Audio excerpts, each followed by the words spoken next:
Bonjour et bonsoir à vous tous. Votre frère Kalonji Ouamulumba, un patriote qui parle du Congo. Je parle des intérêts américains. Sachez-le aujourd'hui. Tshisekedi ne part nulle part. Mais toutes ces fausses personnes autour de lui vont tous les quitter. Et lui-même va les chasser avant que les Américains les chassent. Il comprendra ça. Maintenant qu'il y a les intérêts américains au Congo, vous avez compris. Cet homme ici avait dit deux choses qui m'ont toujours touché. Il s'appelle Antonio Guterres. Antonio Guterres a dit, les Rwandais ont les armes sophistiquées plus que nous, la MONUSCO. Nous avons rigolé. On a dit, Antonio, les armes viennent d'où? Il dit que ça vient de quelque part. Quand les Rwandais ont commencé la guerre, vous avez vu, non? Des drones et tout ce qu'ils avaient comme armes. Ça venait d'Israël, ça venait de la France, ça venait de Pologne. On a compris qu'Antonio avait raison.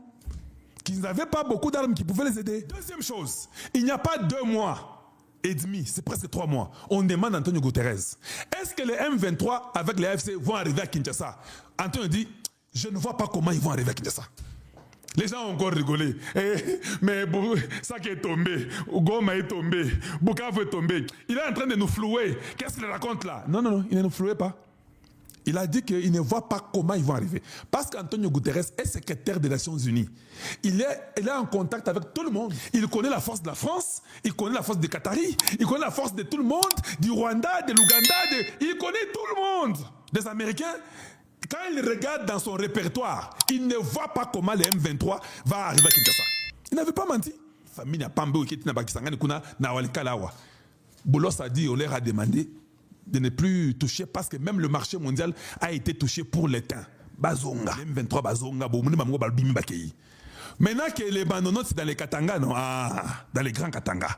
Ils arrivent, qui arrive? C'est Bill Gates avec Jeff Bezos.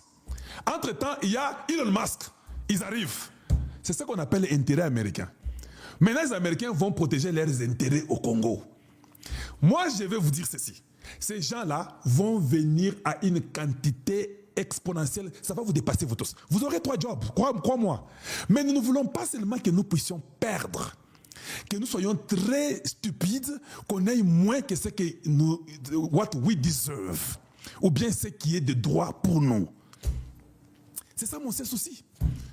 J'ai peur qu'on tombe, les Américains viendront et nous aurons les miettes. J'ai peur. Si on n'a pas de bons négociateurs qui vont respecter ce que Tshisekedi dit, c'est ce qui va arriver là-bas. Est-ce qu'au Congo, nous avons les mines de transformation? Non. Est-ce qu'il y a un groupe de gens qui réfléchissent sur ça pour dire à Tshisekedi que non?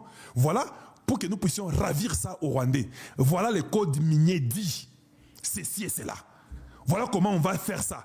Il faut les experts. Il faut, je vous dis, il faut, comment on appelle, des task force, des gens qui peuvent appliquer ça. Nous, au Congo, le seul problème que nous avons, c'est lui qui réfléchit et autre, c'est lui qui mange et autre. Ce n'est pas bon. Ça doit cesser. Excellence, Monsieur le Président de la République, avant que je finisse, beaucoup d'idées qu'on vous amène là, les gens qui vous amènent les idées là, ce ne sont pas leurs idées. Peut-être 2 ou 3 amènent leurs idées. La majorité, ils volent les idées des autres. Quand ils sont arrivés à Washington, ces groupes-là n'avaient pas le roadmap à donner aux Américains. Voilà pourquoi je suis parmi ceux-là qu'on a appelés à Washington pour dire, Kalonji, how is this roadmap going to work? Ces gens-là, le groupe-là n'a pas donné le roadmap. Ils ne connaissent pas. Ce sont des affairistes qui connaissent seulement que où est ma part. Vous venez, vous aurez les mines, et puis on va vous dire au ministre des Mines, et puis on fera ceci, vous aurez vos carrés miniers, et puis vous travaillez. Ils pensent que c'est ça les deals. Ils n'ont pas un chemin à suivre qu'ils peuvent donner aux gens. Or, il faut toujours avoir les technocrates, les intelligents, qui comprennent et qui vont amener une voie. Les deals du Congo, là, c'est le deal le plus grand, plus que tous les deals du monde. Tous les Américains vont venir là-bas. Mais ils ont fait un deal avec les Allemands, les Américains. Ils ont fait un deal avec les Japonais. Ils ont fait un deal avec même les Chinois. Ils ont fait le deal avec les Sud-Coréens. Ils ont fait les deals avec les Indiens. Ils ont fait les deals avec l'Arabie Saoudite, avec la Jordanie, avec le Qatar. Les mêmes Américains. On fait le deal avec tout le monde. Or, nous avons ce que tout le monde là a au Congo démocratique. Si nous sommes seulement responsables, nous serons incroyablement dans une vitesse que le monde va s'étonner et personne ne nous importunera. Parce qu'ils vont venir. Maintenant que quand on va attaquer le Congo, les Américains diront « We need to protect our interest in the Congo ». Est-ce qu'il y aura encore un rebelle au Congo? Émission qui est côté. Les investissements américains, les intérêts américains au Congo. Si quelqu'un vient, Bezos prend le téléphone, il appelle Donald Trump. Il dit « Donald Trump, J'ai mes intérêts là-bas pour les Américains. Nous sommes là-bas à Manono, avec le gisement le plus grand au monde. Qui sont ceux qu'on appelle M23 et AFC? Oh non, il y a un certain Nanga, il y a un certain Kabila. Devant Jeff Bezos, Kabila compte combien? Pèse combien? Il pèse pour toi. Pour lui, c'est comme une mouche. Maintenant, quand Jeff Bezos finit avec Donald Trump, c'est Bill Gates qui prend le téléphone. Il dit, Mr. President, nous sommes dans les Manono. Qu'est-ce que nous entendons là-bas? What do you hear? Non, on dit qu'ils sont en train d'aller vers la compagnie. Vous avez compris? Quand il raccroche, c'est Elon Musk qui prend le téléphone. C'est ce qu'on appelle intérêt américain. Les américains. Les intérêts américains s'appellent Bill Gates. Les intérêts américains s'appellent Jeff Bezos. Les intérêts américains s'appellent Warren Buffett. Les intérêts américains s'appellent Elon Musk. C'est ce qu'on appelle intérêt américain. Quand il dit ça, il raccroche. Le président américain appelle le Pentagone. Il dit, qu'est-ce que Eric Prince fait? Non, Eric Prince, il est encore en route. Allez, vérifie-moi un peu. Vous avez quoi sur l'océan Indien? Au océan Indien, nous avons 600 bombes de 72 kilos à chacune des bombes. Combien? On a 600 bombes de 72 kilos à chacune des bombes. Ok. Zoomez-moi l'Est du Congo. On zoome, zoom et bimi. À côté, on a Situation Room. Parce qu'il y a une Situation Room à Washington. Avant dit. Pentagone coordonne avec leurs bateaux sur l'océan Indien, Moussous océan Atlantique. Bazo coordonné.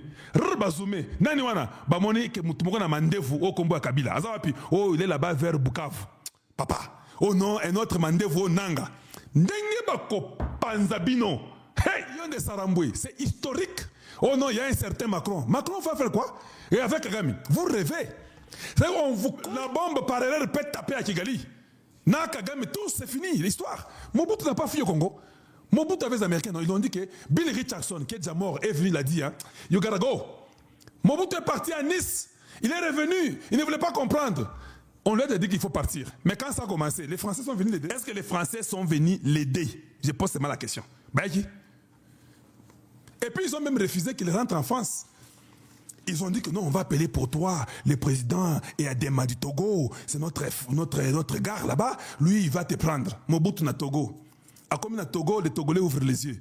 On dit à Mobutu que non, ici, vous savez, c'est un pays, ce n'est pas un royaume. C'est très compliqué avec les pays parce que ça peut tomber sur moi. Moi, je t'aime beaucoup. Je vais te donner tout ce que tu veux.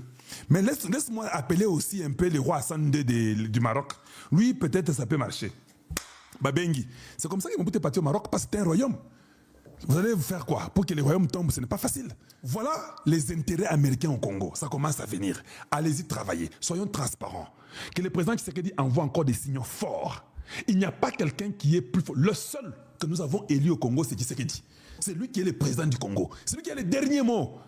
Ce n'est pas les conseillers, ce n'est pas un groupe d'individus qu'on a à Washington, ce n'est pas les ministres, ce n'est pas ni les présidents de l'Assemblée, Kagame, Ramere, Samalou Kondé. Tout ça, ils sont remplaçables à la minute. Préparons bien nos histoires avec les technocrates, les gens qui sont capables de travailler et de nous sortir un résultat très grand. Où est-ce qu'on fera la première transformation? Or, nous ne voulons pas le Rwanda. Aucun Congolais ne veut le Rwanda. Aucun Congolais ne veut. Nous avons un très mauvais souvenir. Faites rien. Les Rwandais diront que nous sommes là. Voilà pourquoi les Rwandais veulent entrer dans les deals.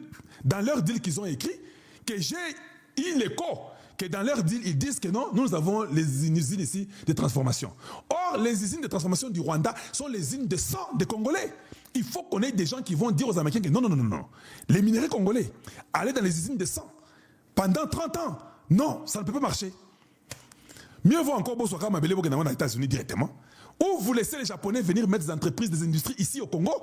C'est rapide. Hein? Une industrie peut être montée très rapidement. Dans moins de 3 mois, une industrie est montée. Parce que toutes les machines sont déjà là. Ce n'est pas comme chez vous, vous montez une industrie pendant 1000 ans.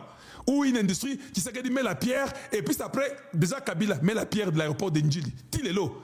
À ta bâtiment, il y a des niveaux exacts. C'est pas avec les Japonais. Les Japonais peuvent vous monter une industrie. Dans moins de 3 mois, non, toujours, une industrie est déjà là-bas. Et oui, ce sont les machines qui sont déjà là-bas. Il faut seulement venir les implanter. Les machines peuvent être dans les hangars. Il ne faut pas seulement faire le mur que toi tu connais. On peut monter les hangars très rapidement. On couvre, il y a la sécurité, on met des caméras, on met tout. L'industrie est là. Mais ça, il faut avoir des gens qui comprennent. Qui n'ont pas d'abord besoin de leurs besoins naturels pour eux. Ceux qui ont lié à Kate. Mais qui ne lié non. Yo, au Outika, tu viens comme ça, tu sais que tu es un homme, tu es déjà fou. Tu es dépassé.